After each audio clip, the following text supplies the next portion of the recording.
TCR battles are up as well in the TCR front of the field. It's up to 2.7 seconds. There's Paul Holton just gone across the line. Luke Mars will be through as well. Then Bryce Ward holding on to that 7th position. He's coming across the line anytime soon. It is now patently obvious to me, Ryan, that it is very difficult for the TCR cars to get round some of these GS cars that they are having to try and negotiate at the moment.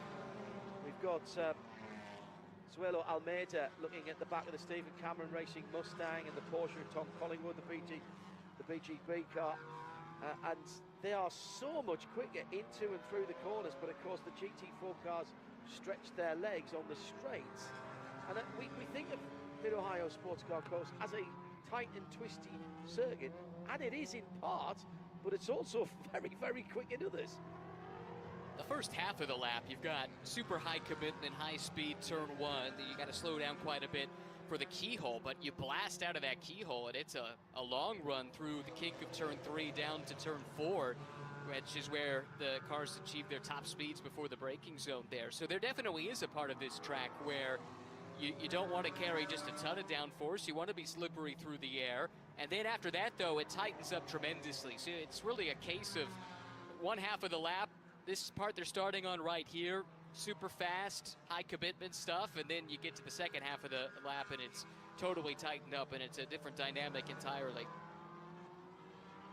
Yeah, Sam Paley lost a little bit of ground there, had to pick his battles up the second, as we mentioned, and was pulling away from Dylan McAvern, but had to take his time getting past Frank Depew on the dark green Aston, and that's allowed Dylan McAvern to close back in. And just a moment or two ago, a slight misjudgment, says Heindorf, underplaying it, as the BMW number 27 was on the grass for Roland Krantz and Auto Technic Racing, and again good driving from those behind who had to react to that. But still this 3-car battle now for second place. It's Ford versus 2 BMWs, the dark blue Ford with the black, then the 2 BMWs, the Turner Motorsport yellow and blue car, and the traditional colours of Turner with the traditional livery of Carbon with Peregrine as well, which means that's dark grey and green. About time we checked in again, because we've let Kevin have all of 3 or 4 minutes rest, and let's have a report from the front of the TCR field in this BDO pit lane report.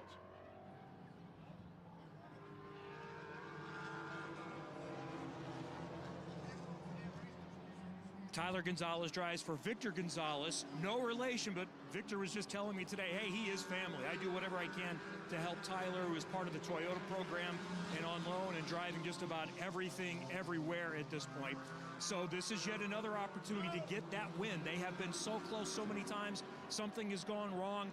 Victor liked to take chances. He says, we're beyond that. We're good enough. We just need to do the small things, not make mistakes. So they have the opportunity to get Eric Powell in the middle of the race, and then Tyler will come back and finish the race. And by the way, if it starts to rain a little bit, they're confident in him that he can keep it in damp conditions on the track on slicks. That's very, very good information, as ever, from Kevin down in the pit lane, and great trust being shown in the driver there by the team. Don't forget, you can follow along all the information we have, including, of course, what we call in the trade the dancing ants, or the marching ants, which is the tracker. It's all available via IMSA's live timing. If you just search IMSA live timing, or Al Kamel, ALKAMEL IMSA, it will go to the IMSA timing page. You'll be able to pick that up for this 4-hour race. And of course you want to do that because you want to follow along to see who's doing what to whom and where the pit stops have been, etc, etc. Just over 20 laps in, 21 laps for the